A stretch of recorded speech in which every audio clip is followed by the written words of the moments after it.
ক্লাসটা দেবো। সেই ওয়ার্কস অফ ক্যালকুলেশনের আজকে আমরা অঙ্কেরই একটা অংশ ত্রিকোণমিতি, সেই ত্রিকোণমিতি অঙ্কের একটা ব্রাঞ্চ, সেই সম্পর্কে আলোচনা করব। তোমরা ক্লাস 9 বা 10 মাধ্যমিক, উচ্চ মাধ্যমিক এইসব ক্লাস, বিগত যে ক্লাসগুলো পেরিয়ে এসেছো সেই সব ক্লাসগুলোতে এই ত্রিকোণমিতির সম্পর্কে অনেক কিছু জেনেছো। তবে আজকে আমরা ত্রিকোণমিতিক্যাল রেশিও আমরা সেই সম্পর্কে জানবো, কিন্তু তার আগে ত্রিকোণমিতি সম্পর্কে সামান্য একটা ধারণা দিতে চাই।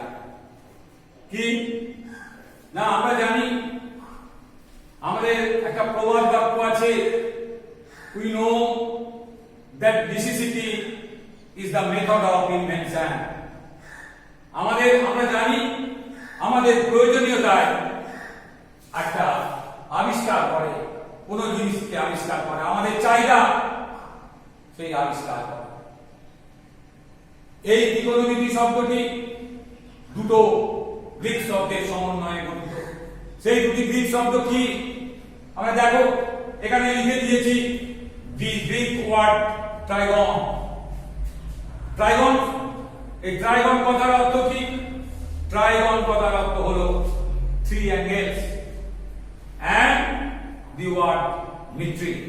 এই মিট্রি শব্দের অর্থ মেজারমেন্ট, অর্থাৎ আমরা তিনটে কোণের মেজারমেন্ট করতে পারি। ত্রিকোণমিতি বাংলায় আমরা এটা জানি, ত্রি অর্থাৎ তিন, কোণ সেখানেও বলা আছে ত্রিকোণ, তিনটে কোণের মেজারমেন্ট করব আমরা এবং সেই সম্পর্কে আলোচনা করব। তো এই ত্রিকোণমিতি শব্দটা, এই ম্যাথমেটিক্সের এই ত্রিকোণমিতি ব্রাঞ্চটা কে আবিষ্কার করলো, কত খ্রিস্টাব্দে আবিষ্কার হয়েছে? তো আমরা দেখেছি about 2000 years ago the Greek astronomer, একজন গ্রিক জ্যোতির্বিজ্ঞানী হিপোক্রাটাস এই ত্রিকোণমিতি ব্রাঞ্চটার নাম দিয়েছিলেন। এখন এটা একটা ম্যাথমেটিক্সেরই একটা অংশ, গণিতেরই একটা অংশ। ত্রিকোণমিতি কি to the branch of mathematics, সেটা তোমরা দেখতে পাচ্ছ। উই নো দ্যাট, আমরা জানি ত্রিকোণমিতি আমরা কোন কোন জায়গায় ব্যবহার করব। এখন ত্রিকোণমিতিটা কি কাজে লাগে, কেন আমরা ত্রিকোণমিতি শিখবো, সেটা যদি জানতে হয় তাহলে আমরা জানি একটা উঁচু পর্বত বা উঁচু পাহাড়, তার উচ্চতা আমরা উপর থেকে মাপতে পারি না। আবার একটা ভাস্ট, একটা চওড়া নদী যদি হয়, চওড়া হয়, সেই নদীকেও আমরা মেজারমেন্ট করতে পারি না, সামান্যভাবে ফিতে দিয়ে আমরা পরিমাপ করতে পারি না। তাই আমরা ত্রিকোণমিতি ইউজ করবো সেই সব জায়গায়। আমরা জানি we know that we cannot measure the height of the top of a hill or a breadth of a vast river, but we cannot be easily done by easily solved with the help of ত্রিকোণমিতি। ত্রিকোণমিতির সাহায্যে আমরা এটাকে সহজে বর্ণনা করতে পারি। সেই ত্রিকোণমিতি কাকে বলে? আমরা আগেই বলেছি যে তিনটে কোণের পরিমাপ করে এইটা নিয়ে আলোচনা করব, এবং এখানে ত্রিকোণমিতিতে একটা রাইট অ্যাঙ্গেল অর্থাৎ সমকোণী ত্রিভুজ নিয়ে আলোচনা করব। তাই আমরা ত্রিকোণমিতির ডেফিনেশনটা একটু লিখে দিয়েছি। দেখো, the relationship between the sides of triangle and angles and our area are used in this particular branch of the mathematics. Mathematics এর এই ব্রাঞ্চে যেখানে এই রাইট অ্যাঙ্গেলে তিনটে দিক এবং এরিয়া এইগুলোকে ব্যবহার করা হয়, সেই ব্রাঞ্চটাকে আমরা বলি ত্রিকোণমিতি। আজকে আমরা এই ত্রিকোণমিতিতে রাইট অ্যাঙ্গেল নিয়ে আলোচনা করব। তাহলে আজকে আমরা যদি ফিরে আসি, now we discuss the right angle of a triangle or acute angle of triangle. আমরা জানি একটা ত্রিভুজে, সমকোণী ত্রিভুজ হলে সেই সমকোণী ত্রিভুজের একটি কোণ সমকোণ, বাকি দুটি কোণ হয় সূক্ষ্মকোণ। তাহলে সমকোণ মিন্স 90 ডিগ্রি, আর সূক্ষ্মকোণ বা অ্যাকিউট অ্যাঙ্গেল, সেই অ্যাকিউট অ্যাঙ্গেল হলো লেস দ্যান 90 ডিগ্রি, যার মানটা 90 ডিগ্রির চেয়ে ছোট। তো যাই হোক, এই সমকোণী ত্রিভুজের তিনটে বাহু আছে, প্রত্যেকটা ত্রিভুজেরই তিনটে বাহু আছে, কিন্তু সমকোণী ত্রিভুজের তিনটে বাহু, একটা সমকোণ সংলগ্ন বাহু, যে কোণটা এই যে 90 ডিগ্রি বা এক সমকোণ, সেই 90 ডিগ্রি দুদিকে যে কোণটা ধারণ করা আছে, যে দুটি বাহু, সেটার একটা হলো পারপেন্ডিকুলার আর একটা হলো বেস, অর্থাৎ একটা লম্ব একটা ভূমি। আর সমকোণের বিপরীত বাহু, সমকোণের বিপরীত বাহুটা কি? অতিভুজ বা হাইপোটেনিয়াস। তাহলে আমরা জানি সমকোণী ত্রিভুজের তিনটে বাহু, বাংলায় আমরা যাকে বলি লম্ব, ভূমি এবং অতিভুজ। সমকোণের বিপরীত বাহু হবে অতিভুজ, আর পারপেন্ডিকুলার এবং বেস অর্থাৎ লম্ব এবং ভূমি এগুলো চেঞ্জ হতে পারে। আমরা যদি এই কোণটাকে নিয়ে আলোচনা করি, এই কোণটা যদি থিটা হয়, অর্থাৎ বেসের সঙ্গে হাইপোটেনিয়াস অর্থাৎ ভূমির সঙ্গে অতিভুজ যে কোণ করে, সেই কোণটাকে নিয়ে আমরা আলোচনা করব, সেই কোণটাকে থিটা বলবো। এখন যদি আমরা এই কোণটার কথা বলি, তখন পারপেন্ডিকুলারটা এখানে চলে আসবে, বেসটা এখানে চলে যাবে, হাইপোটেনিয়াসটা অর্থাৎ অতিভুজ জায়গায় থাকবে, তখন এইটা হয়ে যাবে লম্ব বা পারপেন্ডিকুলার, এইটা হয়ে যাবে বেস। যাই হোক, যে চিত্র আছে এখানে আমরা একটা ছবি এঁকেছি, দেখো ABO। তো ABO সমকোণী ত্রিভুজের বি কোণটা সমকোণ, আর এইখানে যে কোণটা লেখা আছে O AOB, এটা এই সূক্ষ্মকোণ বা এই অ্যাকিউট অ্যাঙ্গেল। এই অ্যাকিউট অ্যাঙ্গেল এবং বাহুগুলোকে নিয়ে আমরা আজকে একটা ত্রিকোণমিতিক্যাল রেশিও পাবো। তাই তোমাদের আজকে এই ত্রিকোণমিতিতে যে চ্যাপ্টারটা আমরা আলোচনা করছি, সেটা হচ্ছে ডিটারমিনেশন অফ ত্রিকোণমিতিক্যাল রেশিও। সেই ত্রিকোণমিতিক্যাল রেশিওতে আমরা কি দেখব? যে বাহুগুলোর অনুপাত এখানে আমরা লিখে দিয়েছি, দেখো AB বাই OB, এটা বিও লেখা যায়, আমাদের লেখার সুবিধার্থে আমরা লিখেছি AB বাই OB, অর্থাৎ পারপেন্ডিকুলার বা হাইপোটেনাস। সহজে ছোট করে আমরা লিখেছি শর্টকাটে পারপেন্ডিকুলার PERP, হাইপোটেনাস এটা লিখেছি। তাই এটা হলো sin theta SINE। sin theta সহজে আমরা বলে থাকি হচ্ছে sin থিটা। তারপরেটা হলো তাহলে লম্ব বাই অতিভুজ, তার পারপেন্ডিকুলার বাই হাইপোটেনাস হয়েছে।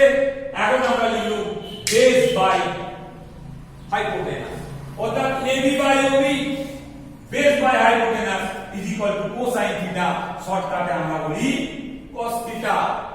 অনুরূপ ভাবে আরো একটা আমরা বলতে পারি, তাহলে এখন রইল লম্ব বাই ভূমি, অর্থাৎ আমরা বলছি AB বাই OB সমান পারপেন্ডিকুলার বাই বেস, অতএব এটাকে আমরা বলি ট্যানজেন্ট থিটা, শর্টকাটে একে আমরা বলি ট্যান থিটা। তাহলে আমরা এখানে জানলাম sin থিটা,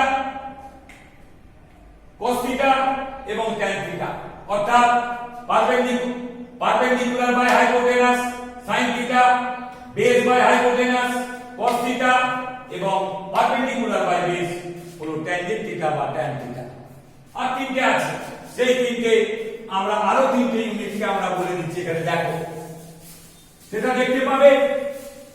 এইখানে আমরা তিনটেকে নিয়ে আরো আলোচনা করছি, দেখো কি দেখবে এখানে দেখতে পাবে।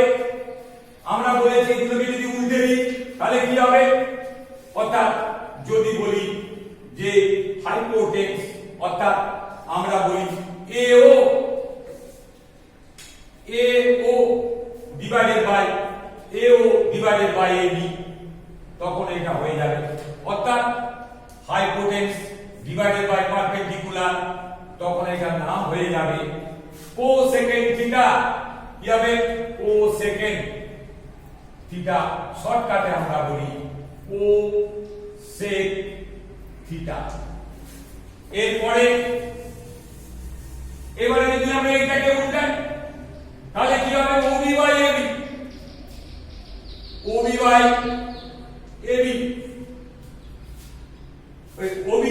ওবি বাই এবি, তাহলে কি হবে ওখানে ওবি হচ্ছে কি হয়ে গেল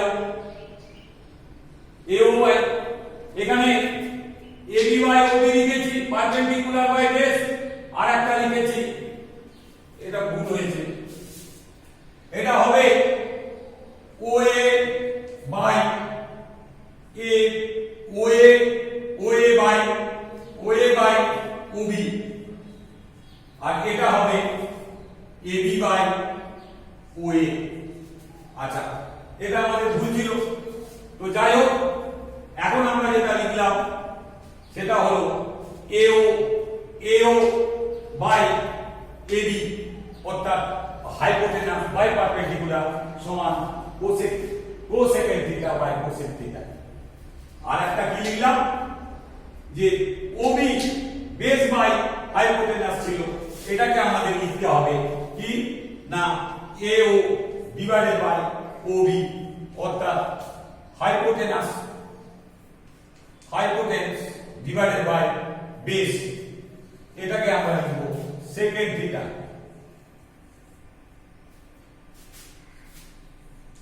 সমান শর্টকাটে আমরা লিখি সেক থিটা।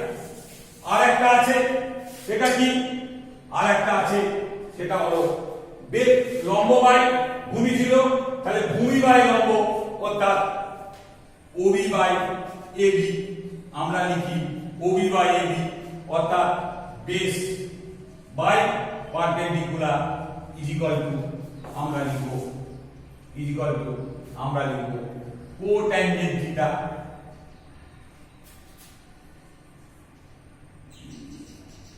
শর্টকাটে আমরা লিখি ট্যান থিটা। ঠিক আছে, এই পর্যন্ত আমরা রেশিওগুলো বললাম। তাহলে আমরা কি জানলাম কি sin theta cos theta tan theta cosec theta sec theta এবং tan থিটা। sin থিটা সমান কি sin থিটা সমান perpendicular by hypotenuse, cos theta equal to base by hypotenuse অর্থাৎ ভূমি বাই অতিভুজ, আর এখানে আমরা দিলাম পারপেন্ডিকুলার বাই বেস অর্থাৎ tan থিটা, আর এইখানে ওইগুলোকে উল্টে দিলাম।